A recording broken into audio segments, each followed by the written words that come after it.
Bismillahirrahmanirrahim. Assalamu alaikum students. Today's topic of your lecture is aneurysms. So let's see what are aneurysms. Aneurysm is defined as a localized dilation at least 50% larger than an adjacent normal portion of the same artery. What does it mean? That aneurysm is something that is dilated. How much dilation? At least 50%. At least 50% larger than an adjacent normal portion of the same artery. Now look at this picture. This is abdominal aorta. You can see this is the lumen. This is the normal aortic width. What happened? The vessel dilated and it dilated more than 50% of its original diameter. So an aneurysm is formed. Look at it here.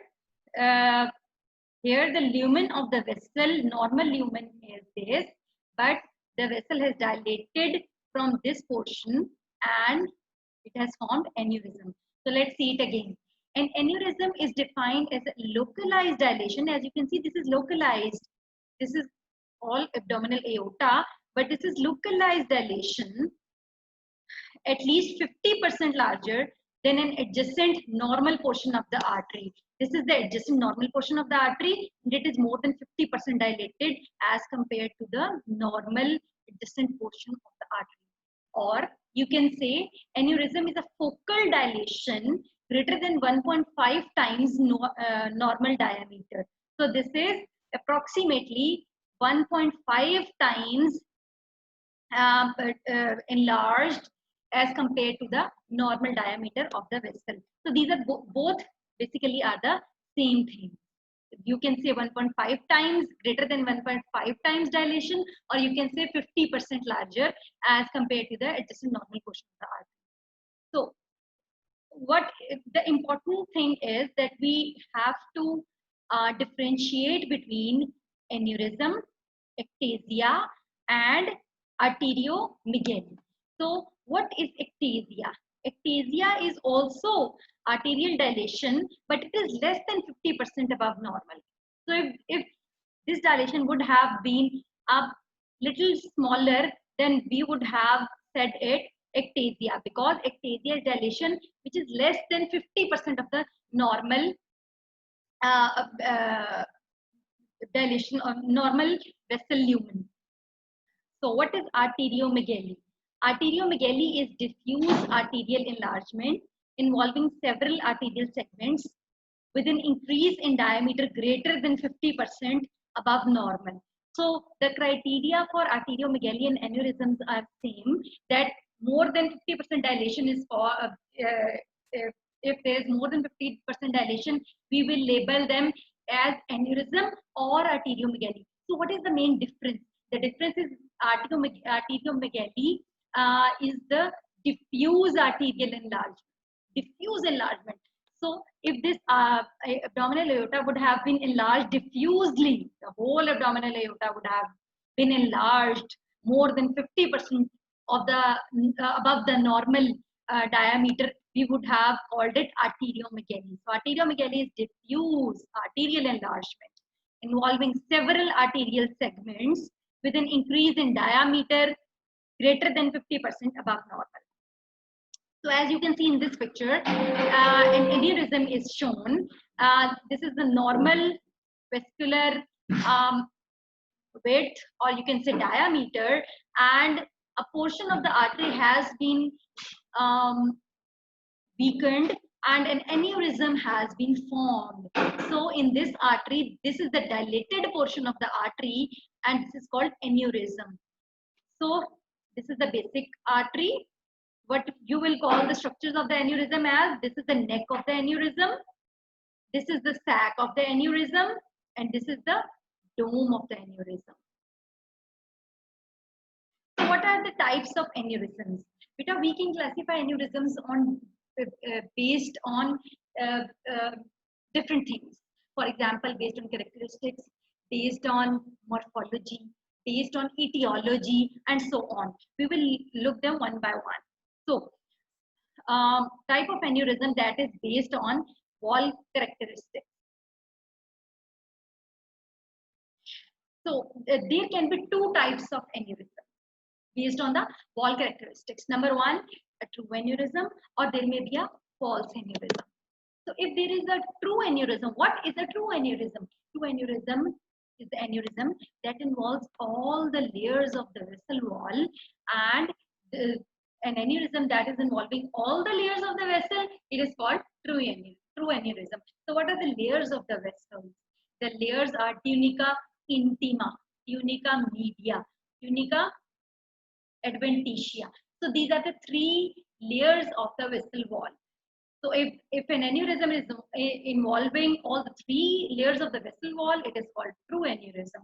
And what is false aneurysm, or we can also say pseudo aneurysm? A false aneurysm is that in which all layers are not involved. All layers of the vessel wall are not involved. What happens? There is the dilation is covered by thick fibrinous capsule. How? For example, injury to the wall of the vessel allow blood to escape from vessel into the adjacent tissue. This extravasated blood coagulates and becomes a mass alongside the vessel. And this mass of blood, which is also called hematoma, gives the impression that there is an aneurysm. So, beta focus on this picture. What is shown in this picture is that this is the normal width, or you can say the diameter of the vessel, and there is a focal dilation. We have seen that aneurysm is a focal dilation. So this is the focal dilation of this vessel. What happened?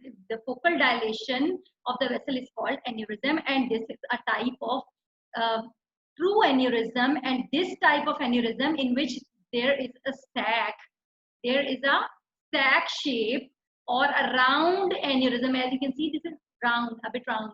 So this is called saccular aneurysm. If the whole of the vessel wall is dilated in a tube form, you can see this is like a tubular. So if this takes the shape of a tube, but this is dilated. The vessel wall is dilated, but it's still taking the shape of the tube. So this is called fusiform aneurysm, in which the vessel wall is equally dilated. So, and taking the shape of the tube, it is called fusiform. Number third type, which is also type of true aneurysm, is dissecting aneurysm. In dissecting aneurysm, what happens? The tunica intima is damaged, and the blood starts to flow between the vessel wall, between the tunica intima and the media. So at one side, you have tunica media and adventitia, that is the outermost layer of the vessel. And on the other side, there is tunica intima. So there is damage to the tunica intima, and the blood which is flowing here in the intravascular compartment, it starts flowing through this injured part, or you can say through this the damaged area of the tunica intima, and starts flowing between the tunica intima and the media. So the blood has started flowing between this area also. As you can see in this picture, that the damage to the tunica intima, and the blood has started flowing between this is tunica intima, this black line is showing tunica intima, and this muscular wall, that is tunica media, and the blood has started flowing from it, and the vessel is now compelled to become dilated. So this is called dissecting aneurysm. So this is dissecting aneurysm.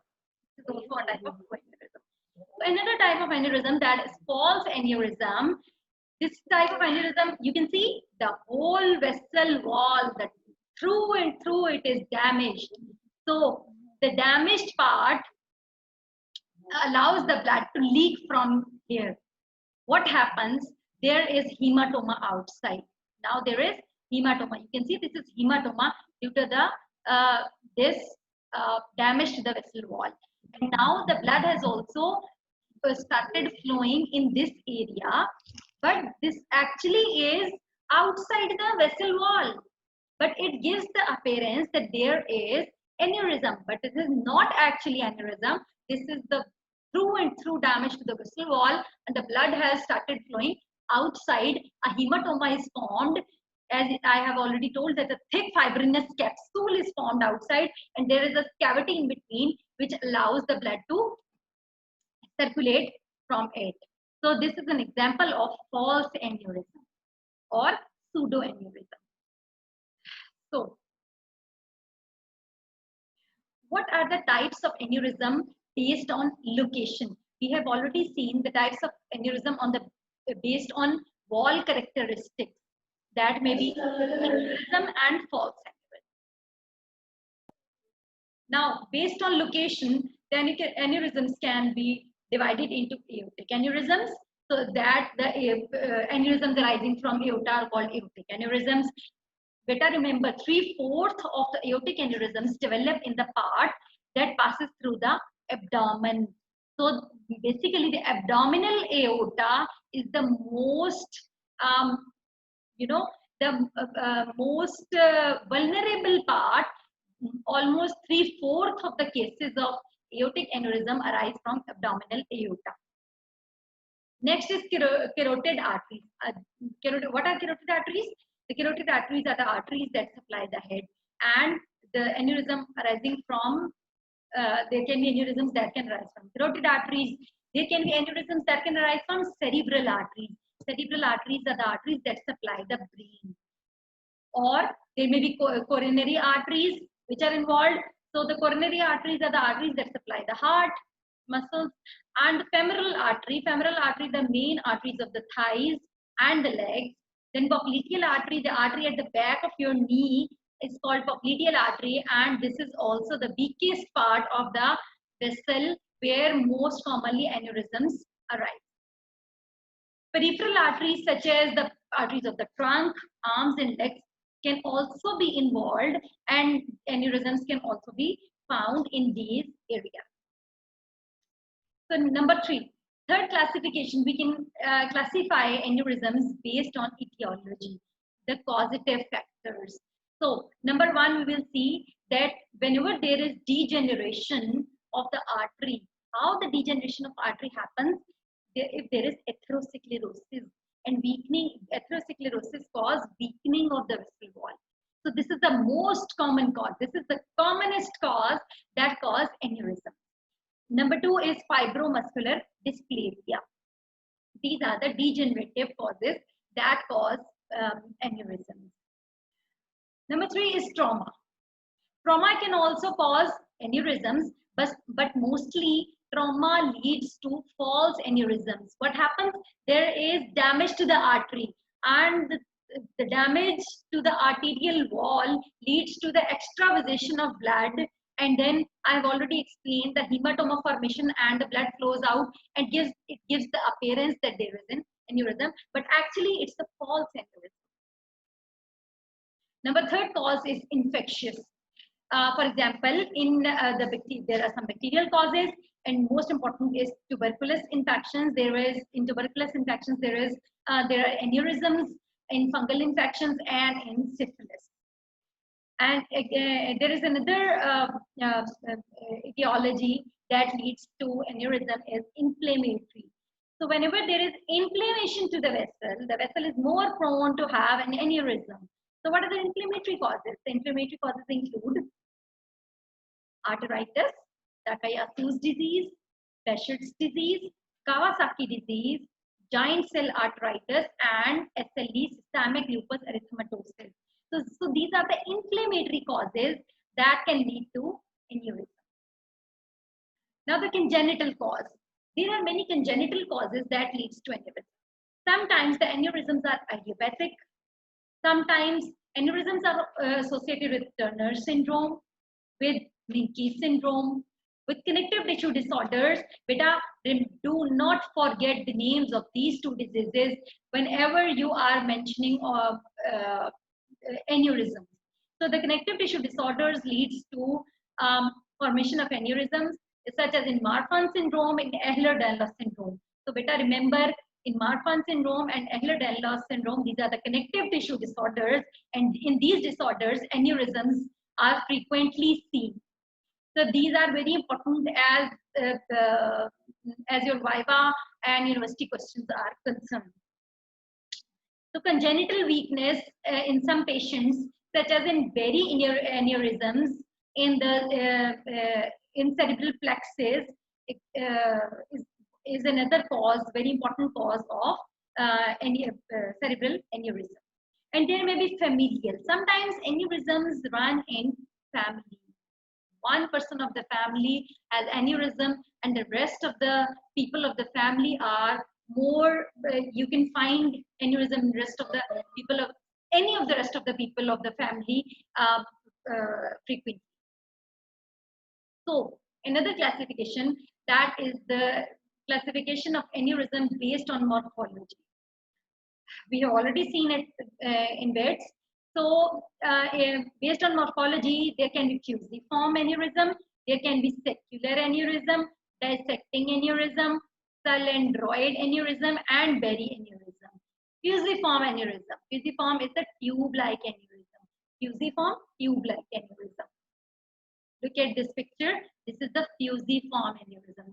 This is the tube-like dilation of the artery, and this is called fusiform aneurysm. This is symmetrical, as you can see at both sides of the arteries. The vessel has dilated when you see it on the cross section. So this is symmetrical, circumferential. Whole of the circumference is involved. Enlargement involving all layers of the arterial wall. So this is fusiform. Symmetrical, circumferential, enlargement. Secular. Secular is round. You can see this is secular. This is also secular. Round, or a bleb is formed. This is called secular aneurysm. This is spherical and only involves part of the vessel. As you can see, this is only involving the part of the vessel. Here you can also see a part of the vessel is involved in secular aneurysm. Dissecting aneurysm. Dissecting aneurysm is the separation of the layers of the wall of the aorta. As I have already told you, that intima and media get separated and the blood starts flowing in between. So in dissecting aneurysm, beta, remember separation of the layers of the wall of the aorta. So as you can see, this intima is damaged and the blood has started flowing between the layers of the vessel wall. Number 4 is cylindroid aneurysm, and then berry aneurysm. As I have already told you, this appears in cerebral arteries, cerebral plexus. So we have already seen secular aneurysm and fusiform aneurysm.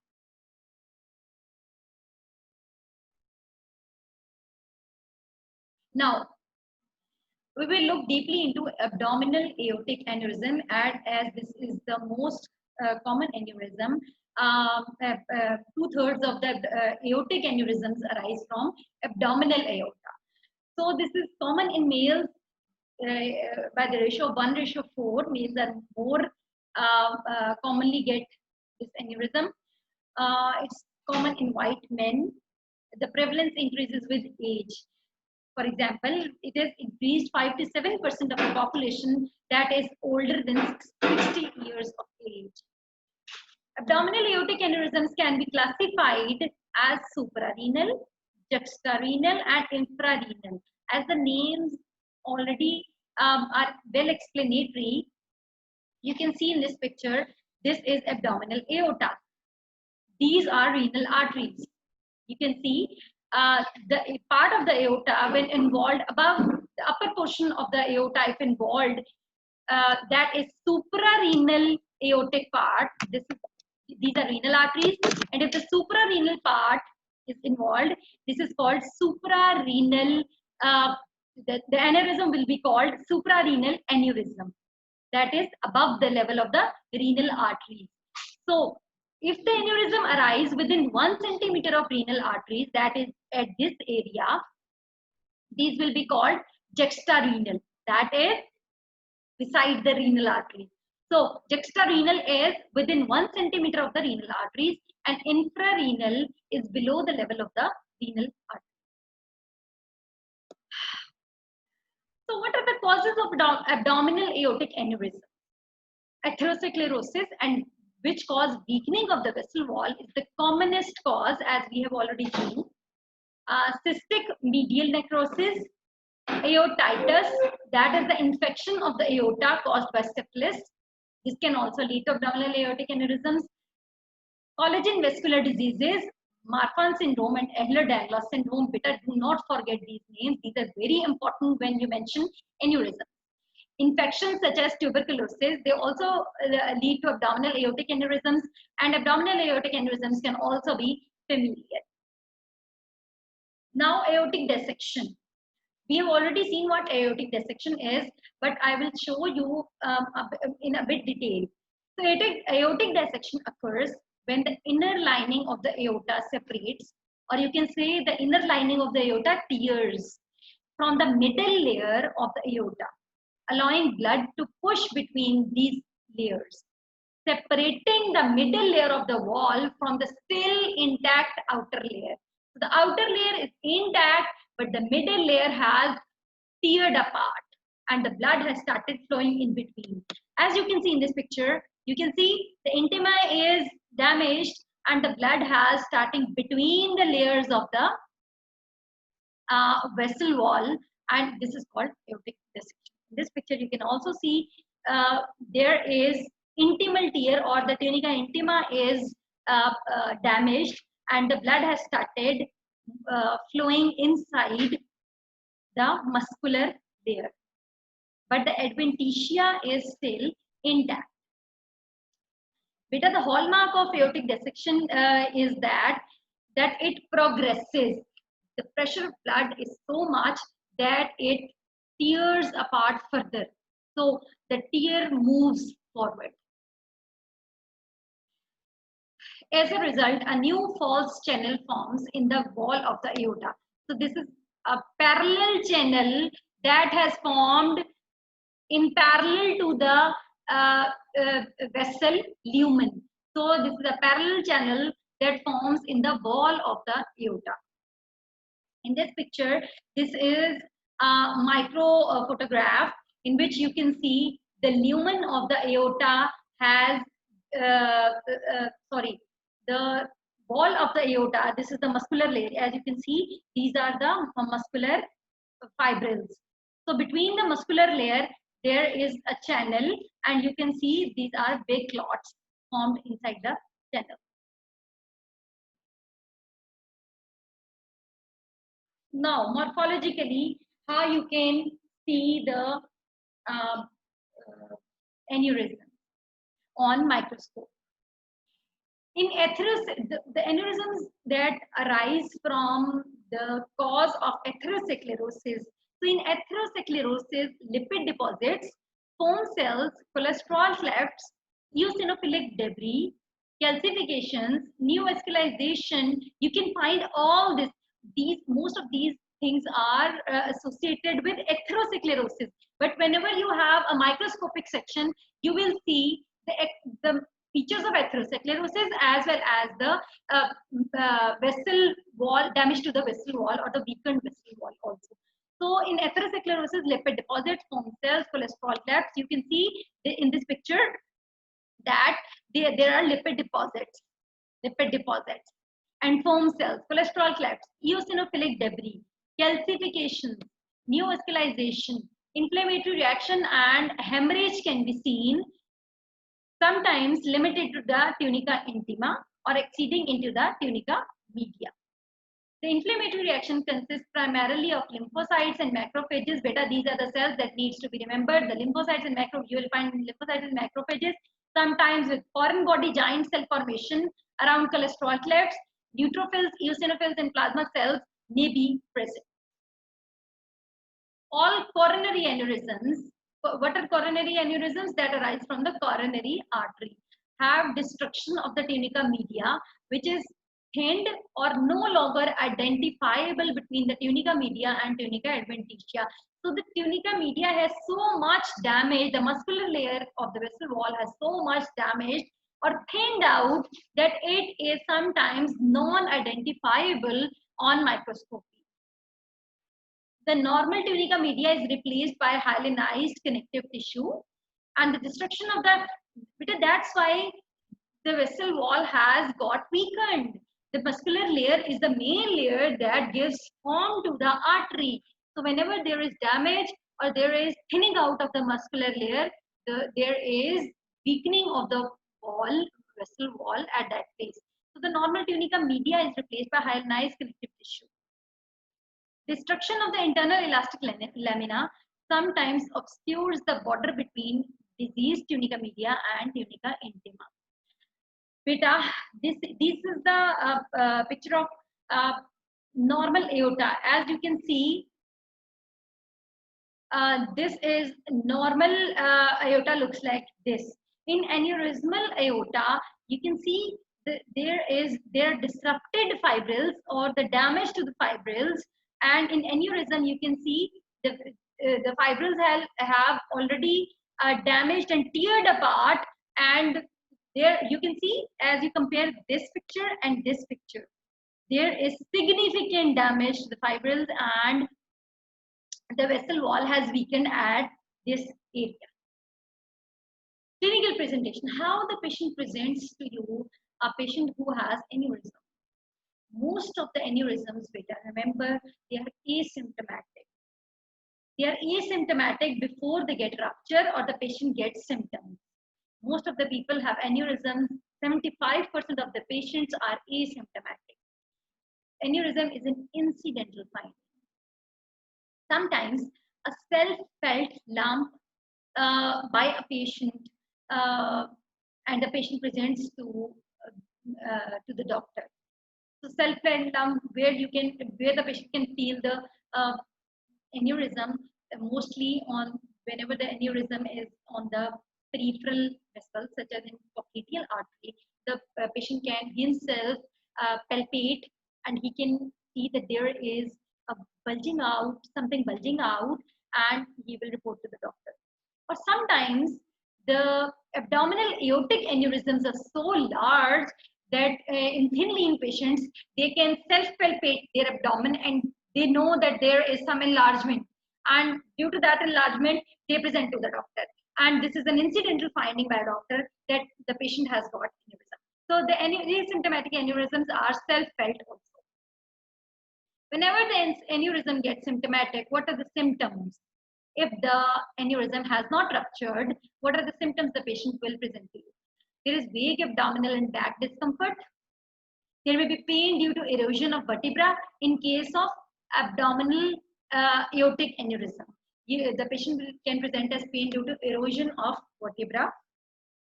There may be infection.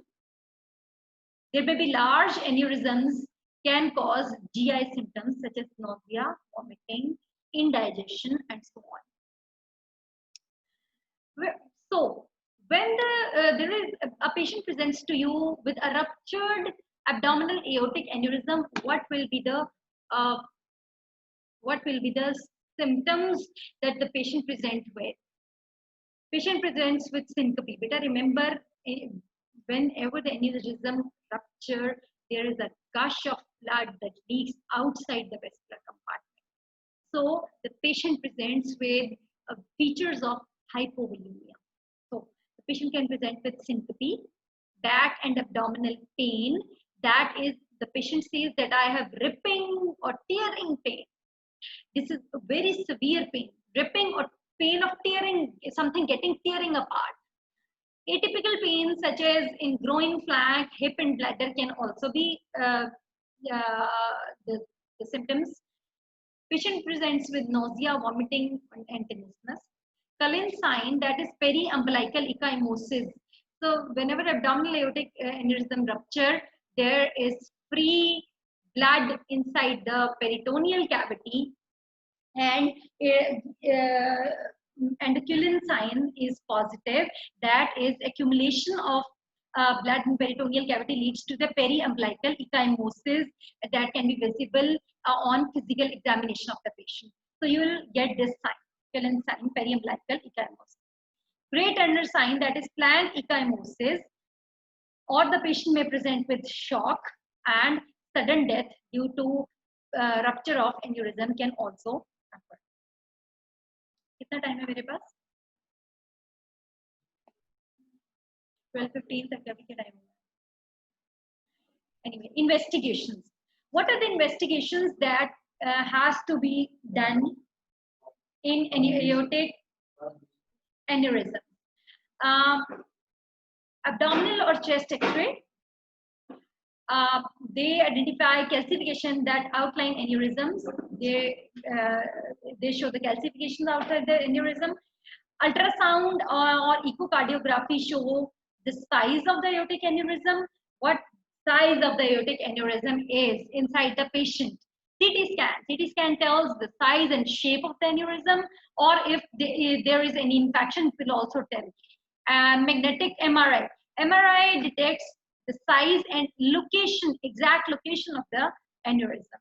Angiography, this is a test that show amount of damage and blockage inside the vessel, blood vessel. So angiography is also very important, that tells the amount of damage and blockage in the vessel. What are the risk factors for aneurysms? Male gender. Males are more prone to get aortic aneurysms. Age factor is also very important. Older patients, older than 65 years of age, they mostly have aneurysms.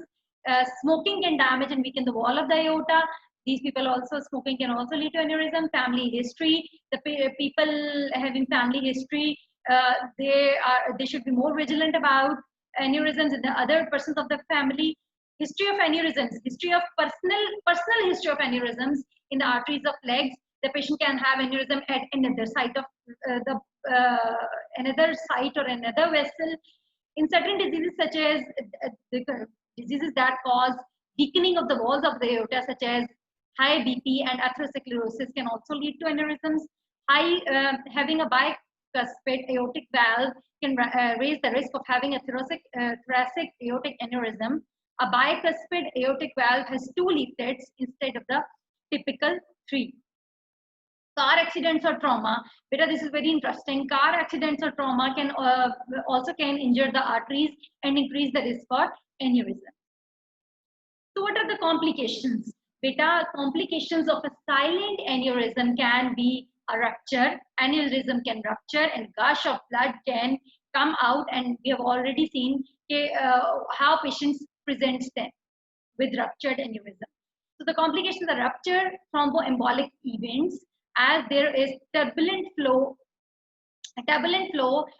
inside the vessel at this part. Whenever the blood reaches this part, there will be a turbulent flow over here, so which leads to increased chance of thromboembolic events. And the compression of adjacent structures, as we have already seen in abdominal aortic aneurysms, they can compress vertebra, and there can be vertebral erosions can also be seen in these patients. So the compression of adjacent structures can also happen. In berry aneurysms, the optic nerve can get compressed. So at different sites of aneurysms, then the underlying or the nearby structures are prone to get compression symptoms. So that's all for today. Thank you so much. Allah Hafiz.